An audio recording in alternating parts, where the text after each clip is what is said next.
Hello traders, welcome back to my channel called Friday University. In this video, I'm going to go over my favorite day trading strategy for short sellers called the gap up short. So to explain this strategy, I'm going to go over some charts and hopefully you guys find some value in reviewing previous plays and see how that works. So I'm going to go full screen here and we'll just look at stock chart by stock chart, a screenshot of certain days where I noticed the gap up short strategy in effect.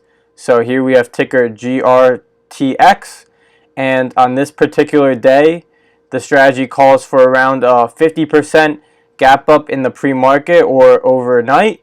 As you can see, it started from a Wednesday to Thursday from around 6.5 all the way to around 10 in the pre-market, and the key is you're looking for major resistance. So I'm going to try and show that like there might be a line here that was the major resistance before in the chart history, but on this day definitely 10 was the clear resistance. So the key is in the pre-market around 9:30 or even before, when you notice that you're scanning for the gappers, you noticed a really big move, potential short volume might come into play when the market opens.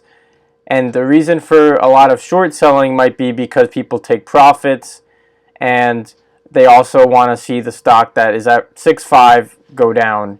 So as you can see, it goes from 10, and this one candle, seems like every candle is 30 minutes, was able to go all the way to 8.5, which seemed to be the next support, which was the previous resistance, and continued to fade throughout the day and after that.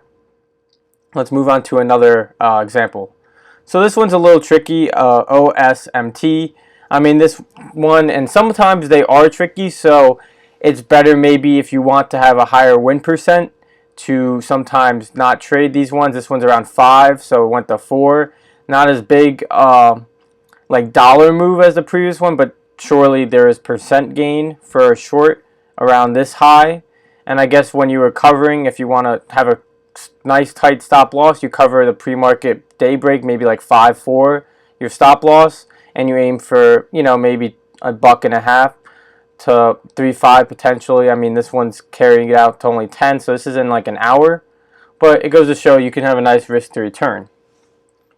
This one's also a little tricky because the pre-market move happened, or the move happened for the short in the pre-market, but then again it still did move for the rest of the day, but then again it was only a little bit. But GOVX has been a popular gap up short stock, so I guess that's why it was able to fade earlier in the day and even in the pre-market. So there's around 14 or 12 we're going to go over, so just going to keep it moving a little faster, but you feel free to pause the video and look it over yourself and just look at these charts. So SNOA, this one had a substantial move around 2 to 2.5x.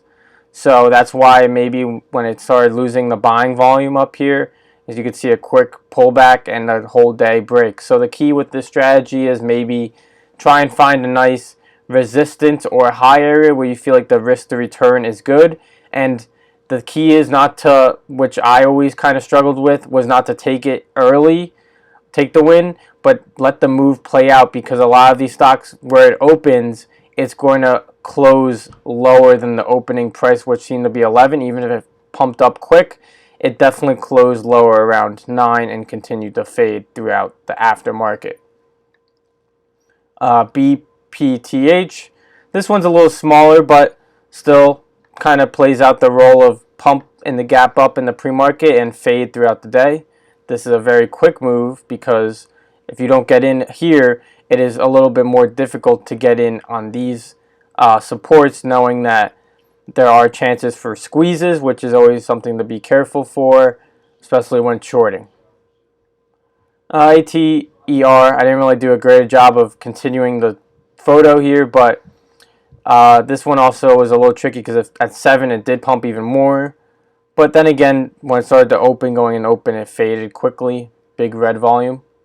But it seemed like it was a multi-day runner, which sometimes the gap up strategy calls for, but I'd rather see it be like a one-day runner. Like look at this one, HX. Big move, but it was 1-2 days going into this third day short. So a lot of shorts were already getting hit hard here, and but then this is a massive red day. But the best way, I think, is sometimes more like this. Or, I mean, this one's good too, but, you know, it starts opening one day up and down. That's kind of the idea. Oh, this one's just ridiculous. Let's skip. This one is a little bit interesting because at 4 or 5 in the morning, it did go crazy, gung-ho, but it was unable to sustain anywhere near, let's say, even 10. Went to 5. I don't know, this one's a little tricky with such weird price action. You want to find one with a good price action. This one is a little bit higher than what I like. I like the price between 5 and 10. And the price action's a little bit, this was a nice little pullback, but you want to see price action that's very simple. Okay, perfect example. I want to stick a second on this one. ACIU. This one went from 7 in the pre-market around not too early where it's like impossible to borrow and like craziness, all the way up to 12 to 13. But as you notice, 1, 2 failed breaks and it started to fade. So this is ideal, and there's multiple entries too. As you can see, there's resistance around 12.5, so you could risk $1 to make $3 or $4, or you can get in after the first failed retest, and that would be around here, 11.5. And as you can see, when the play plays out for the day, you will win. So let's end it on that.